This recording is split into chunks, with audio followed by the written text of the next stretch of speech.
I've got my Knowles game day cap on. Hey, it's game day. How about a little eye black? Athletic Director Stan Wilcox just told the crowd, get ready because we're bringing home a national championship back to Tallahassee, and that's all they had to hear. Jason, how does the decision impact the Knowles as a football team? Andy, I don't think things change. As a team, they have not allowed this investigation to be a distraction. They are not just beating teams, they are winning in convincing fashion. Coach, we got to talk football. We got to talk FSU football. You've been part of 2 national championship teams. You know what it takes to win. This year's FSU team, there's a lot of buzz. Is there any resemblance to the teams that you coached? Well, the thing that I see with this ball. Big game this weekend, rivalry matchup with Miami. How important is this? Is it just another game? Not really. You can't play a team like Miami. The Kentucky Derby is coming up, and as you all know, it's all about the hats. It is all about the hats. Jason Hurst joins us now. A derby hat. Is this your version of a derby hat here? I'm looking for. Can you show us a little something? Oh, I definitely could. This is some of the things you're going to see tonight when you come to see the Hall. Look at this. Now that is certainly slick right there. Now, Slick, you and I have talked. I don't have any ball handling skills. You said you can help me out, and we've got something for the fans at home. Right. You going to help me out here? Let's go. Let me help you. We're going to try to balance it on my left finger here. Look at that, folks. I've got some mad skills right now. I'm not sure I could pull off the blonde the way that you... Well, rest assured it's 100% human hair. Yeah. I grew it just like that. A little rapid fire questions. You ready for it? I'm ready. All right. One guy you're ready to line up and go against. Calvin Johnson. One quarterback you're ready to defend. Jason Hurst joins us now. You actually caught a couple balls up out on the gridiron, right? Yeah, right. I do a great Heisman, but I leave that stuff to the experts. Well, speaking of having fun, you got to be a kid in a candy store. You're living the dream, coaching in the NFL. What's it like being an assistant with the Colts? 77th Masters teed off today from Augusta National. My jacket size, a 40 regular, but come Sunday, I won't be getting fitted for a green jacket. And you can't script a better way to end conference play.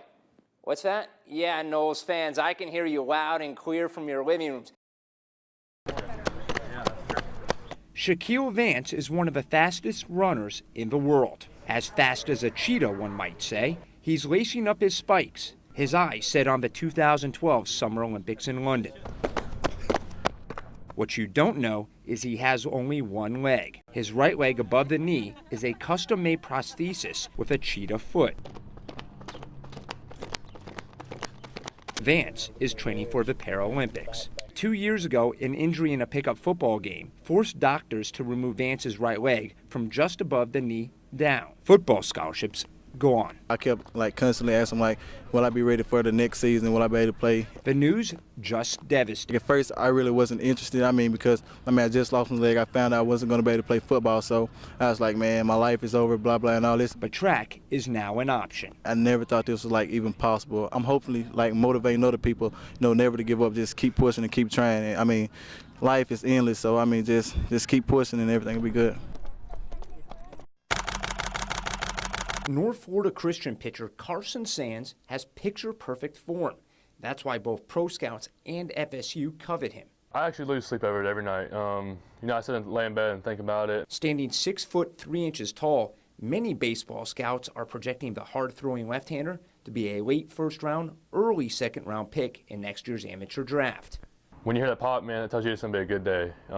Usually it means you're right in the zone, you're hitting the mitt the right way, and that's one of the things that's one of my biggest pet peeves is the catcher's glove. If it doesn't pop, then I'm gonna feel like I won't feel good that day. And Sands has quite the arsenal.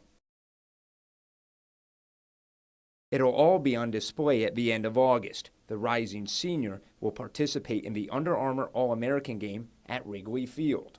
I'll be sweating bullets for sure. I'm gonna just have a big smile on my face, go out there, have fun, and one of the things I'm going to be looking at is when I'm walking out, I'm going to know there's thousands of fans behind me watching and looking. So, and people back home watching you on TV.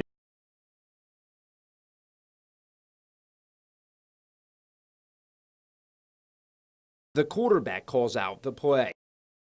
Sounds like a war in the trenches. In a matter of moments, the play whistled dead. So much has happened, reacting on what you hear.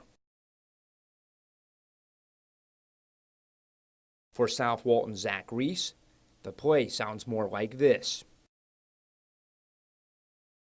pure silence. If I didn't point out that number 26 can't hear, you'd never know. I like to play it. I love to play it. It's physical and it's hands-on, and I get to hit people. You know, we're very fortunate to have Zach. He came to us as a sophomore from the Alabama School for the Deaf, but they are known as a football school. So he grew up playing football, and it works out well. You know, we use signals, so it fits right in with his sign language. Any lack of communication is resolved through an interpreter. He loves football, and I love football, and we have that in common, and so we think alike on the field and off the field. He's a special kid. Zach's lack of hearing does not put him in any harm's way. No different from any other football player. Being deaf is not a handicap. He stops when the other person stops.